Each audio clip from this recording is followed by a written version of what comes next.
It's Nolan.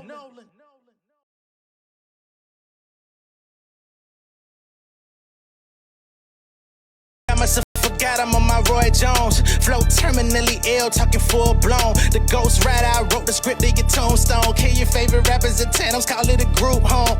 I've been keeping it discreet, but this shit ain't sweet. Once I hit my motor, start to reach. Niggas shit they breach. I got songs in like 200 shows, but I gotta lead. Pull a nigga name up on the sheet and it's bon appetit. Fucking with the wrong one, I hope you got a strong gun. They verse I'm going on them, they call me the shotgun. Pull a beat, 15 minutes, bet I get this song done. I can't trust a rap nigga that's stepping with his toes done. Fuck him out, shout the Lord done it all. I'm Barry Sanders, I'm juking niggas from the coin toss. I'ma run the ball, that's 6 points. I get the money off the ripple when my pinpoints. Pinpoint precision, envision me on my rich boy. D's on the bit, trigger finger if it's itchy, I might squeeze on the field. Bullets coming with a name, let you bleed on the tip. Put a nigga in the box, then I'm fleeing on the trip. I'm too king for me to slip. I want Parmesan, I Parmesan. I walk in the alarms on, I'm barking like a dog, and now your bones are what I'm chomping on. Sun down, bitch, I'm back to bending like it's Ramadan. Yo, 15 minutes was wild, it's like a calling card. No mean to ramble, this shit is like a free sample. I'm here to make an example, these appetizers ain't ample enough. Fire like a candle, I'm up. Right from the panel, I jump back in this shit, entertaining y'all on my channel. I'm the main event. Learn to use my voice so I could pay the rent. Nigga talking shit behind the phone that they ain't pay to get. Drop and give me 50, nigga. I get on my trainer shit. I don't do no freestyle. Tell me I get paid to spit.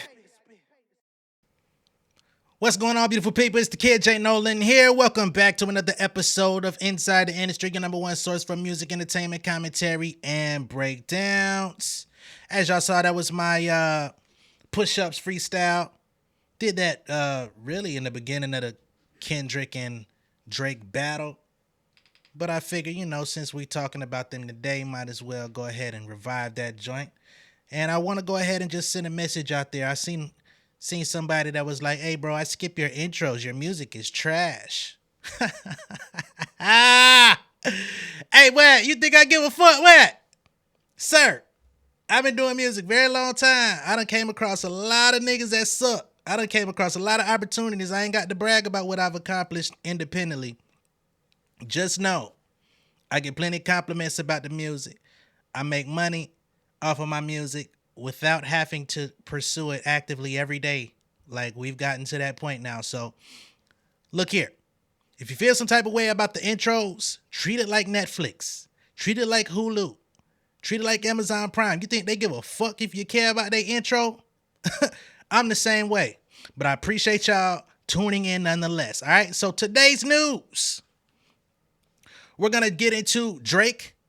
For whatever reason, he still ain't tired of trolling. You know what I'm saying? So more information, more things have come out in his stories. More activity, I guess you could say, is coming out from his side of things.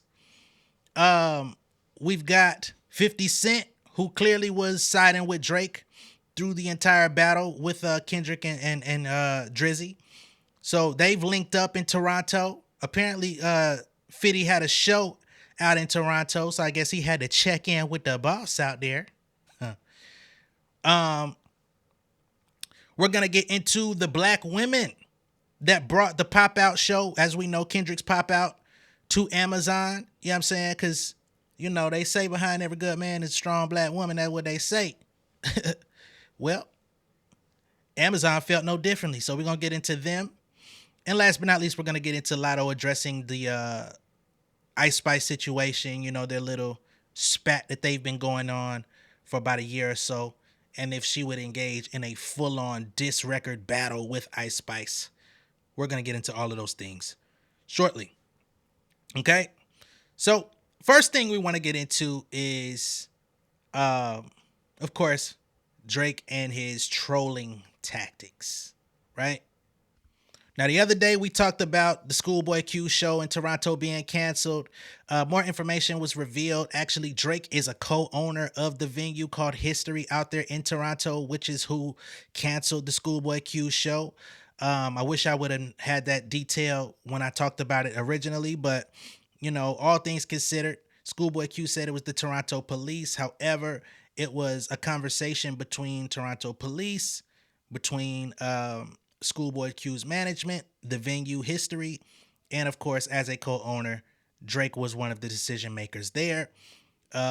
Keem from TDE, who is Schoolboy Q's actual day-to-day manager, said that up until the day of the show, when they were on the plane about to arrive in Canada, everything was all good with the venue until the very last minute. Um, he ended up having a conversation with DJ Academics about this entire ordeal, I guess you could say. So that was what it was. But then, of course, we talked about Drake putting the photo up with the free Yayo shirt on. But then he also had some blue slides on, right? And of course, anything blue, we got Schoolboy Q with an album called Blue Lips. So keeping in tune with the theme, it's just continuing to egg on the situation. He's not an aggressor, but he likes to keep himself in the conversation by doing things that insert him in, where his fans will feel like he's doing something significant, even if it's the smallest, most minute, meaningless piece of information on the internet. You know what I'm saying? Tony Yayo is capitalizing off of the situation. He done put up a free Yayo logo tee saying he finna sell them bitches now that Drake done wore it. They saying that Drake was literally wearing the free Yayo shirt that Eminem wore on stage back in the early 2000s when Yayo was locked up when G Unit album first came out. I hope that's not the same shirt off that nigga back. Drake does have a penchant for trying to memorialize hip hop memorabilia. So I wouldn't be surprised if it's the same goddamn t-shirt. Not even trying to be funny or to downplay the nigga. You know what I mean? That's just something he's into. He likes to collect hip hop, insignia and moments. That's his thing. That's one of the reasons why Kendrick don't fuck with him. He said, we need Pac ring back. Why would you? What the hell? Right? In addition to that, there's also a rumor that was debunked, but it was close enough to get people talking. A rumor circulating that Drake had purchased the actual BMW that Tupac was unalived in. I don't even see why this is something for anyone to play about. But again, who are we talking about? You know what I mean? So this is one of the posts that was circulating on Twitter. And of course, it has a community note on it now, but when it originally was posted, that community note was not there. That's not Drake in that photo. That's one of his associates. I don't know who that nigga is.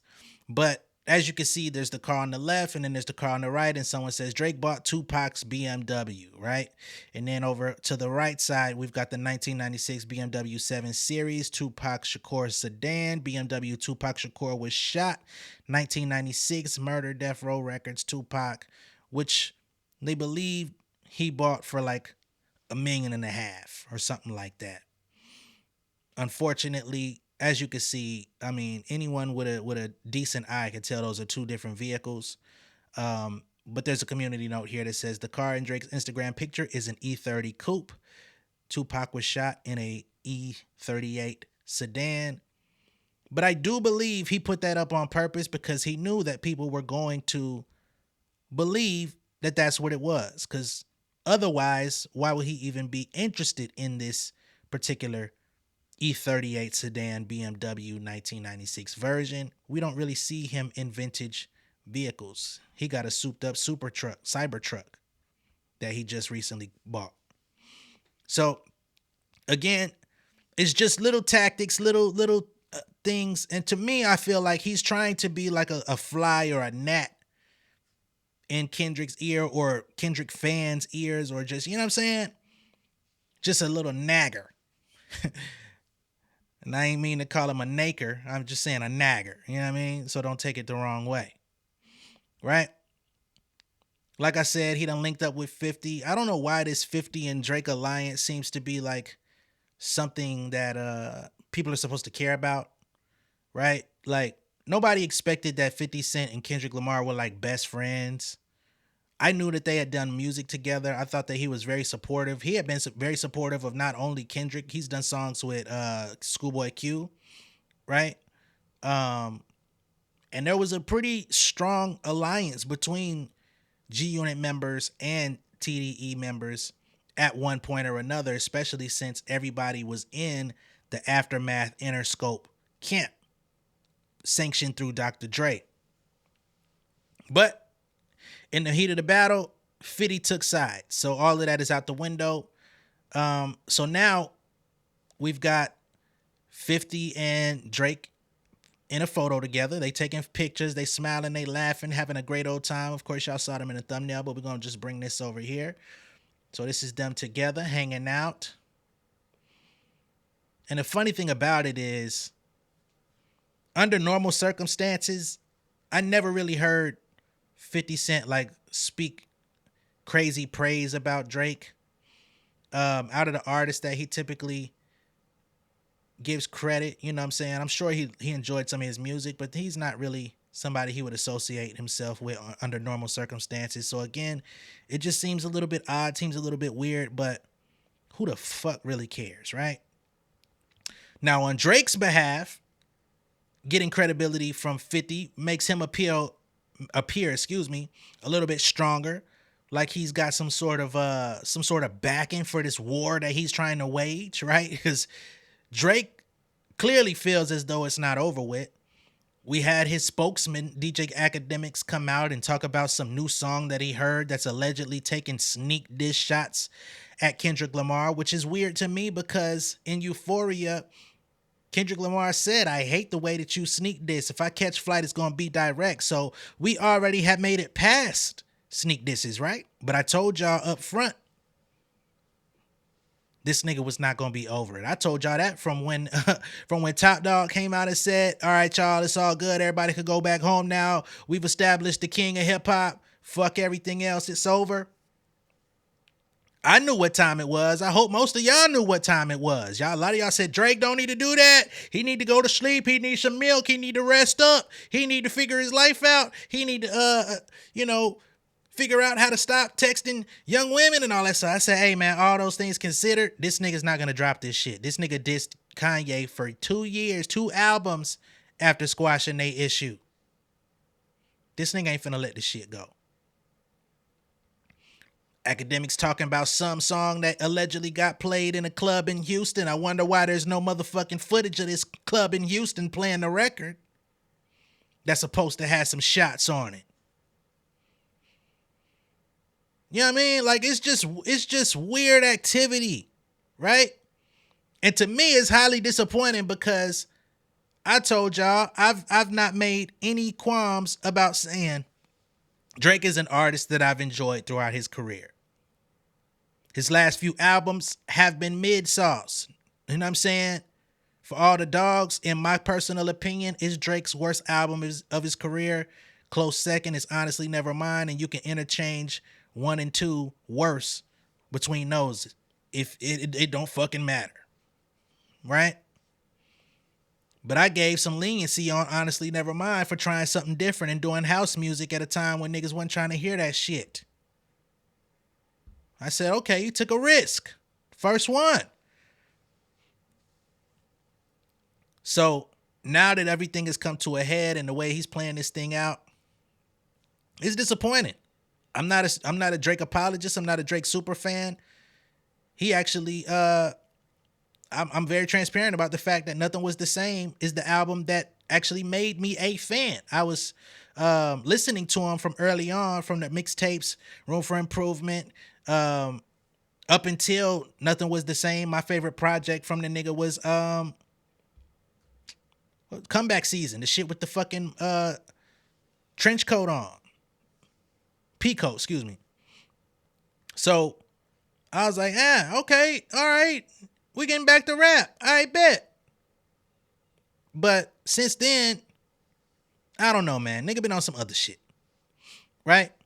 So now, 50 Cent done checked in with the boss, which is crazy to me because checking in with a nigga 15, damn near 20 years younger than you,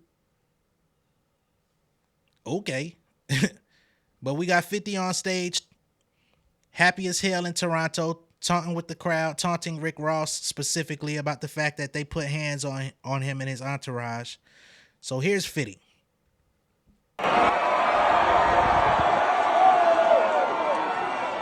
want to thank you. I want to thank you. I want to take the time out to thank you for making me feel so at home. Thank you.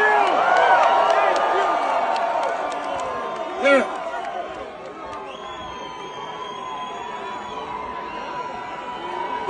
Because some of y'all kick Rick ass, kick Rick Ross ass, right? So I want to thank you again for making me feel so at home. Check. Hey. Check. Coming up, I was confused. My mama kissing the girl. Confused. Yeah, man. So, and I grew up being a huge fan of 50. I can never tell y'all I ain't fuck with 50. I used to have G Unit t-shirts. I ain't never wore the motherfucking tank top, but I had the t-shirts. Shit, I had a couple Shady Limited t-shirts at once upon a time, man. I was that dedicated to hip hop clothing. You know what I mean? So, Get Rich or Die Trying, still one of my favorite albums. When niggas tried to switch up on them on the Massacre, still one of my favorite albums. But the way niggas is playing the game in 2024, it's hard to give people credibility. It's hard to still stand behind some of these people because the mechanics just don't come across as righteous no more. You know what I mean?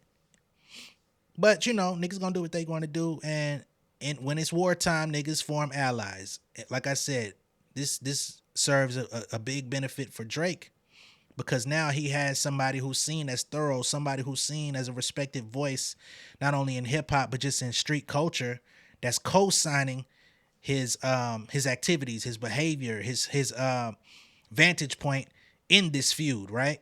So now he feels like, shit, I got the backing of one of the elite hip hop beefing niggas, right? I could get some strategy. I could, you know what I mean? I don't think it's gonna work out in your favor, but keep playing the game how you want to. You're gonna be providing entertainment when Kendrick hop back on your ass, sir. And if y'all want to go back at it, I'm gonna listen to your records and analyze them for what they are all over again. You know what I'm saying? I'm gonna give balanced takes. I've been told y'all, I like what I like. So there's that. Now let's get into the black women that helped bring the pop out to Amazon. And the reason why I think it's important to talk about this is because I know a lot of people were like, oh, look at I bet the executives over there at Amazon, thought it was some old white farts, which is partially true. But this concert was still way more connected to the culture than people initially believed.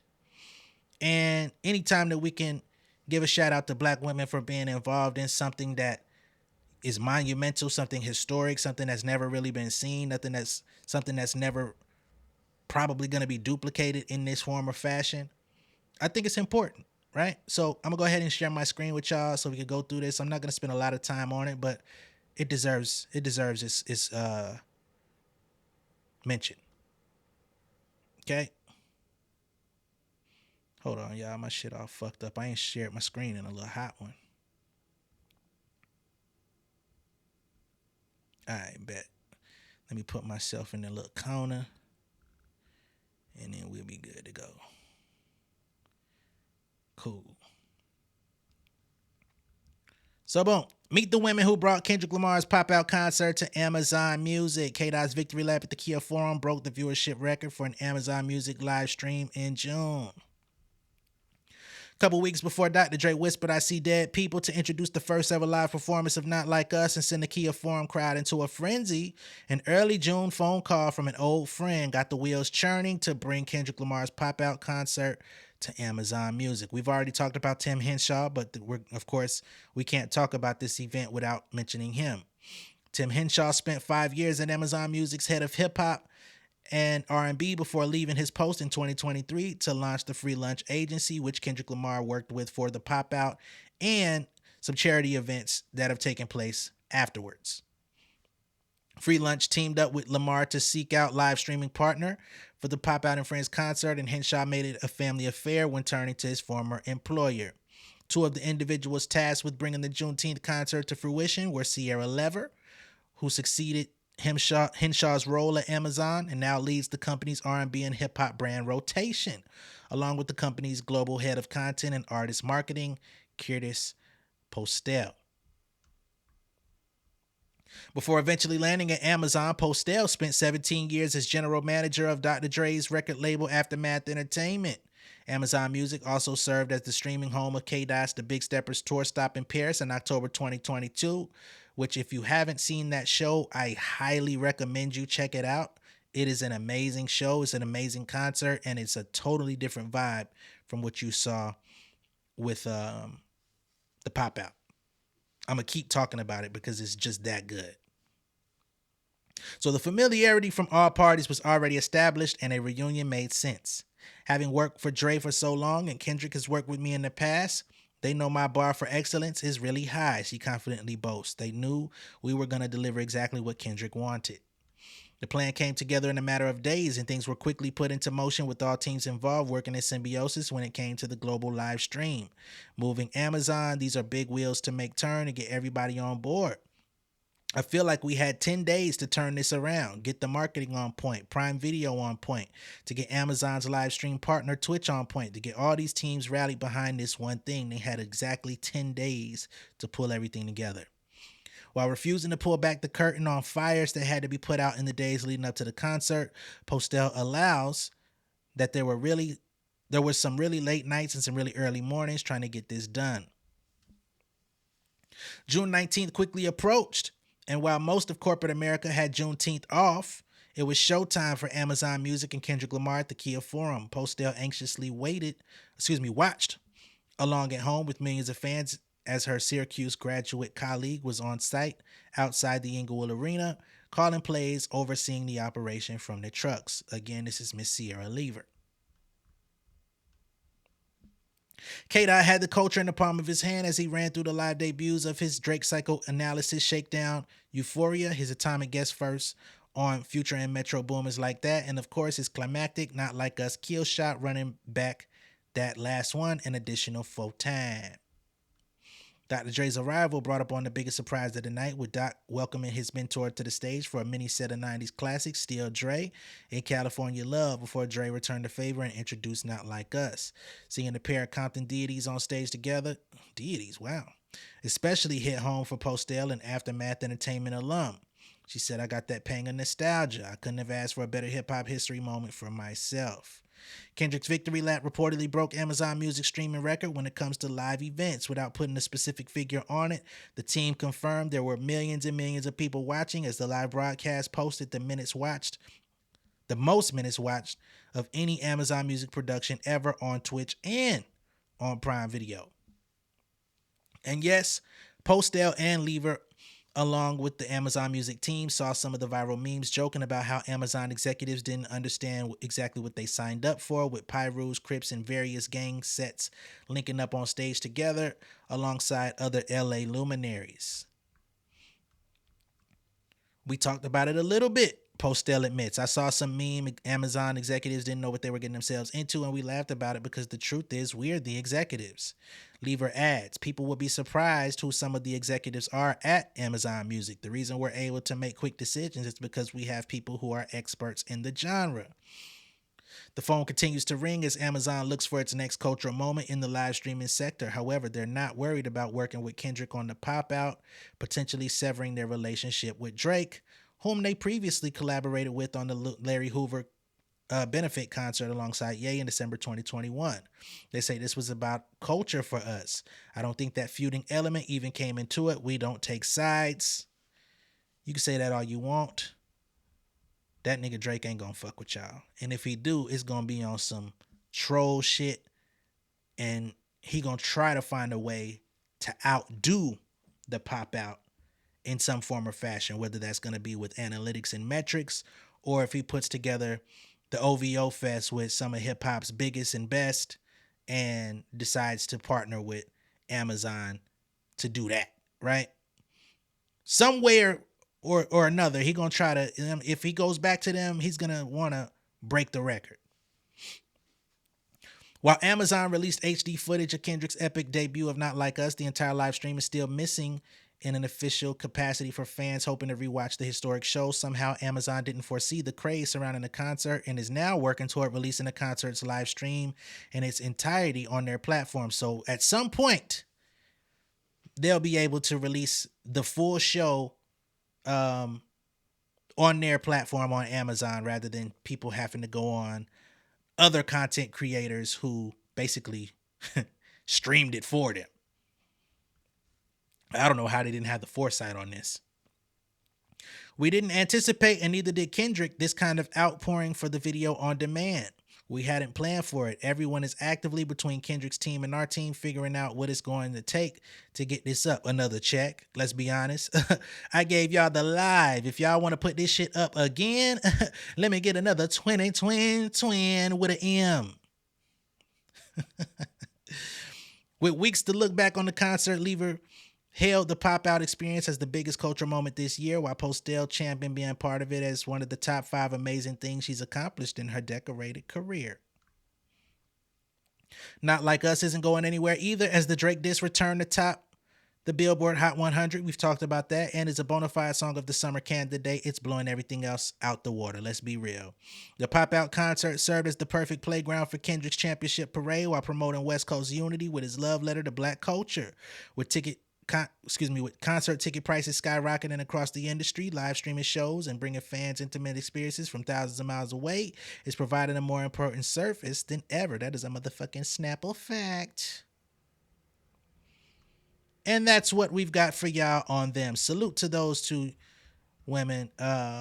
Great job, excellent job. Y'all gave us the show of the summer, and that's just what it is. All right, give me a second, I'll come back. In other hip-hop news, of course, like I told y'all at the top of the show, we've got Miss Latto.